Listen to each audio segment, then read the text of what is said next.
Hello everybody and welcome to Nathan on Shuffle and to my latest episode here of New Album Spotlight, the show where I put the spotlight on a new album progressive rock that I think you guys will enjoy.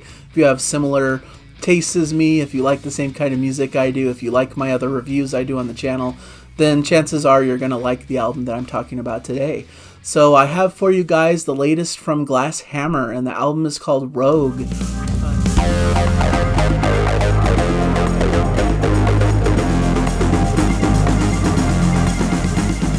This is a fantastic band that's been around the block for quite some time, since like the early to mid 90s, and they've been doing this for a long time and have amassed quite a list of albums at this point.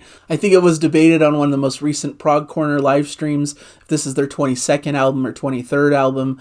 Whatever your count is, they've done an incredible body of work at this point. I feel like they're one of the most underrated modern prog artists that's out there because they have such an extensive discography. They've put their names out there quite some time, and they have a fantastic body of work.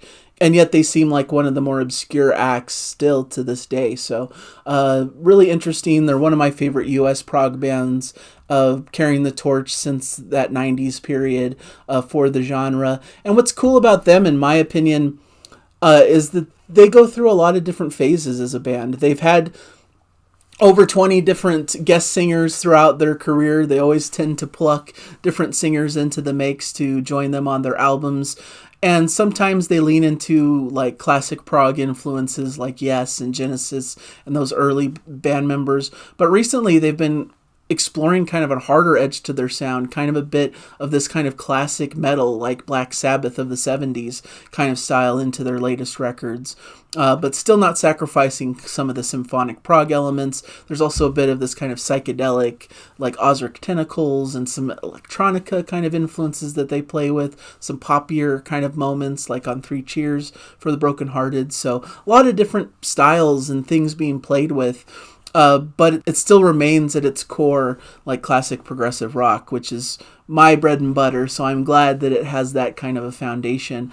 But it's a band that I've followed for quite some time, and I feel like sometimes their albums, maybe can be a bit hit or miss, depending on what you're into and what style that you're looking for with the band. But when they hit with a really strong record, then it really can sink its teeth into you, and it's really fabulously done. And of course, all of their albums are very well made and have a lot of great qualities to them. I'm not saying there's any weak albums.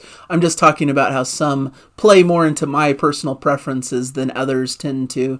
And that's a good thing because it shows they're exploring different styles, and what works for someone else may not work as well for me, and vice versa. And I think it means that you have a big discography to kind of explore and to find the hidden gems that work the best for you. I really love their 3-album period of If, Corcordium, and Perilous from 2010, 2011, and 2012. A fabulous period for the band. They had John Davison doing vocals at that time, who's now, of course, a fully fledged Yes member. But I felt like even though it had its Yes style influences, it still had its own sort of vibe and flavor.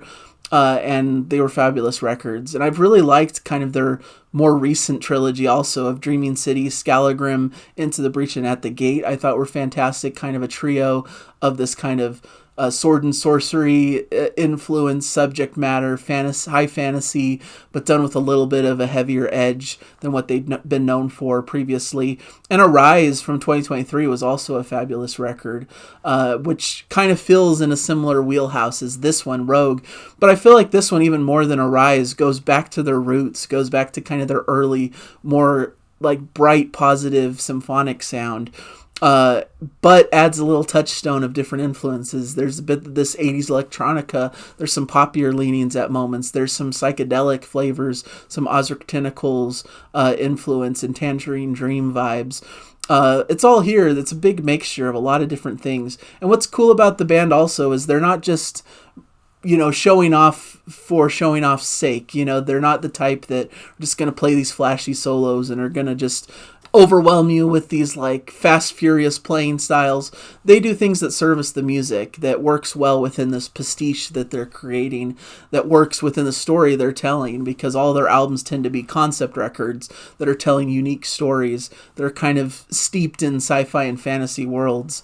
And it's fantastically done. I really recommend this, and I have really enjoyed this record, and I really was surprised by the more classic, lighter, brighter symphonic feel. What If begins in that style vein. Great pleasant vocals, kind of a more classic Glass Hammer sound. Great keyboard and guitar moments, solid drum and bass backing. Just gives you a perfect example of what you can expect from this record. And the vocalists on this album are Thomas Jacob and Olivia Tharp, so we get kind of this male-female vocal. And their vocals are always very interesting on their records. They've varied from different projects, and they've had several different vocalists, like I've mentioned. I feel like their vocals have been kind of a point of contention for some people. They're always different and unique, and I feel like they have this kind of signature sound. They do this kind of interesting vocal blend and style to them, and I think they're pretty well done on this record. The Road South continues this forward with kind of a more dreamier soundscape, pleasing keyboard lead, very melodic guitar solo. There's some sparkling keys and light 80s electronica vibe in the background, but grounded by vocals and some How-like soaring guitar leads. Tomorrow gives a Squire-esque style bass, a great synth lead sound. It really sits in this kind of classic feel with some wonderful keyboard playing and some different instrumental sections full of wonder and majesty. Pretty Ghost is one of the more unique tracks on the record. It gives this kind of bouncy, poppier feel. I think the female vocals really lend itself well to kind of this poppier, kind of sunny 60s pop sort of aesthetic and flavor, but still has that prog synth sound that kind of gives it a unique texture within the pop realm. So I think it's a cool blend of different elements and different influences. Sunshine gives you kind of an 80s soundtrack feel in the keyboards, some lap steel guitar, more melancholy vocals from Olivia, fits into this brighter 70s sympho prog pastiche with swirling vocals and sparkly keys and soaring How-like guitars. I Will Follow is kind of a fun, bouncy vibe with 80s keys and atmosphere, some cool layered vocals on that track. I think The Wonder of It All is one of the best tracks on the record. Has this kind of 80s sci-fi vibe, but adds some more weight to the electronica with some soaring guitar work, some great grooving bass lines, thoughtful, catchy vocal hooks, make this one of the more memorable tracks from the record. And I love the groove to this. It's definitely a bit of a moodier vibe, but it gives it kind of a cool factor that separates it from the tracks that have come before. It just has more weight and gravitas to it than some of the more lighty, airier symphonic prog that's come before it. One Last Sunrise is kind of a short respite, a cool little short instrumental that kind of gives you this new age style sound with a drum machine and sparkling keyboards. Before we get into Terminal Lucidity, which is a 10-minute masterwork, maybe one of my favorite things that Glass Hammer has ever produced. They released this as kind of an extended single before the album's release, and it really blew me away when I first heard it. Has a very cinematic feel, these glittering keyboards swirling around, has a slower, more persistent sound at first, but it keeps building and growing, has some great bluesy guitar melodies, but you definitely hear those Tangerine Dream and Ozric Tentacles vibes as it has this kind of electronica glitchy soundscape that continues forward through the track. Love some of the distorted keys as they swirl and build. Love this kind of Middle Eastern sounding synth lead that we get at certain points in the track. We get a screaming guitar solo that adds some punch and power and ends on this soaring proggy note with great key work and great chanting vocals. It's just a wonderful journey to go on, and that's the best way to describe it, is this musical journey that takes you through all these different landscapes and sounds, and it's a brilliant piece of work that makes the whole album worth it, in my opinion. So definitely check out that one track to get a feel for some of the best that Glass Hammer has to offer. And then it ends with All Good Things, which brings back kind of that lighter, airier symphonic prog sound, some glittering keys, some bright Yes-like symphonic prog aesthetic, a little bit of darker electronica kind of buried beneath the mix, but unique chiming keys, and a cool, moodier instrumental section that occurs halfway through the track with some great synth soloing. Great proggy faded outro as well that kind of brings everything to a close. So fantastic record. Steve Babb is kind of the mastermind behind this project. He does a lot of the work here, did all the writing, I believe. And he plays fantastically well on this record. A lot of great players, a lot of great guest stars. Fred Schindel, who's kind of Steve Babb's partner in Glass Hammer, contributes on a few tracks as well. So we get that kind of classic Glass Hammer vibe, and it's a fun album to behold if you like that classic, lighter symphonic prog style. If you've been looking for something that sounds like the greats of the 70s and maybe early 80s, I think this could be right up your alley.